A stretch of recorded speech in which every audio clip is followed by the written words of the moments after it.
এদিকে সংঘাতের জেরে বাংলাদেশ থেকে মধ্যপ্রাচ্যে বিমান চলাচল ব্যাহত হয়েছে। এখন পর্যন্ত ২৭টি ফ্লাইট বাতিল করা হয়েছে। এই মুহূর্তে শাহজালাল বিমানবন্দরে আছেন সহকর্মী এম এস আরেফিন। সরাসরি যাচ্ছি তার কাছে। আরেফিন,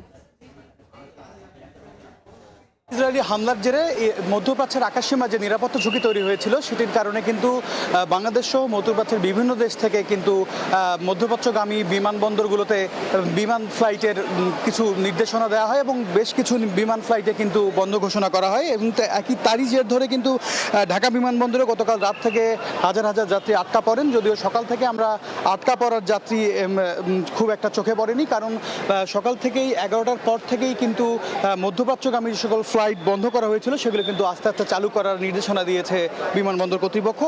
তারা যতটুকু জানিয়েছে যে সকাল 11টা পর্যন্ত কিন্তু 27টি ফ্লাইট মধ্যপ্রাচ্যগামী 27টি ফ্লাইট সরকারি এবং বেসরকারি সহ 27টি ফ্লাইট বন্ধ করা হয়েছে। এবং এরপরে 11টার পর থেকে কিন্তু রিয়াদ, জেদ্দা সহ বেশ কিছু বিমানবন্দরে কিন্তু ফ্লাইট চালু করা হয়েছে। সবশেষ যেটি তথ্য যে ইউএস বাংলা এয়ারলাইন্স জানিয়েছে যে তারা আজকে সকাল 11টার পর থেকে তাদের ওমান, মাস্কট সহ যে সকল রুট রয়েছে সেই সকল রুটে কিন্তু তারা ফ্লাইট পূর্ব নির্ধারিত সময়েই তারা তাদের ফ্লাইট চালু করেছে। এবং তারা যেটি জানিয়েছে যে নির্ধারিত সময়ের 4 ঘন্টা আগেই কাউন্টার থেকে তাদের বোর্ডিং পাস নেবার জন্য যাত্রীদেরকে জানিয়েছে। তো আরেকটি বিষয় জানিয়ে রাখতে চাই যে বিমানবন্দর কর্তৃপক্ষ এবং বেবিচক তারা যেটি বলছে যে যাত্রীদেরকে নির্দেশনা দিচ্ছে বারবারই যে তাদের এয়ারলাইন্সগুলোর সঙ্গে এবং এজেন্সিগুলোর সঙ্গে যোগাযোগ করে তারা যেন বিমানবন্দরে আসে এবং পরবর্তীতে যে সকল ফ্লাইট আসলে স্থগিত করা হয়েছে সেগুলোর ব্যাপারে নির্দেশনা তারা জানাবে যে এই ফ্লাইটগুলো কবে থেকে চালু করা হবে। আরেকটি বিষয় জানিয়ে রাখতে চাই যে প্রবাসী আয়ের সবথেকে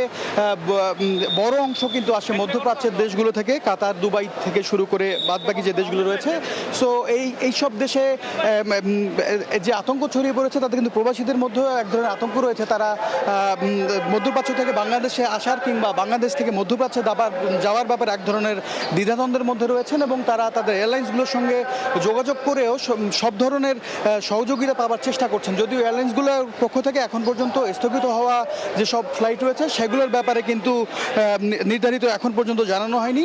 আজকে সকাল পর্যন্ত যে 27টি ফ্লাইট বাতিল ঘোষণা করা হয়েছে তার মধ্যে চট্টগ্রাম বিমানবন্দর থেকে কিন্তু 13টি অন অ্যারাইভাল এবং 7টি অ্যারাইভাল ডিপার্চার ফ্লাইট বাতিল ঘোষণা করা হয়েছে। তো এখন পর্যন্ত যদি জানিয়ে রাখতে চাই যে এয়ার ইন্ডিগোর যে ফ্লাইট ছিল আজকে বিকেল 3:45 সে সকল ফ্লাইটের যে সকল যাত্রীরা সকাল থেকে এসেছেন তারা কিন্তু এসে বিমানবন্দর প্রবেশের পরে জানতে পেরেছেন যে তাদের ফ্লাইটটি বাতিল করা আছে। এ কারণে কিন্তু তারা যথেষ্ট ভোগান্তিতে রয়েছেন। তো ঢাকা আন্তর্জাতিক বিমানবন্দর থেকে এই ছিল আমার কাছে সবশেষ তথ্য। সরাসরি যুক্ত ছিলাম শাহজালাল বিমানবন্দরে।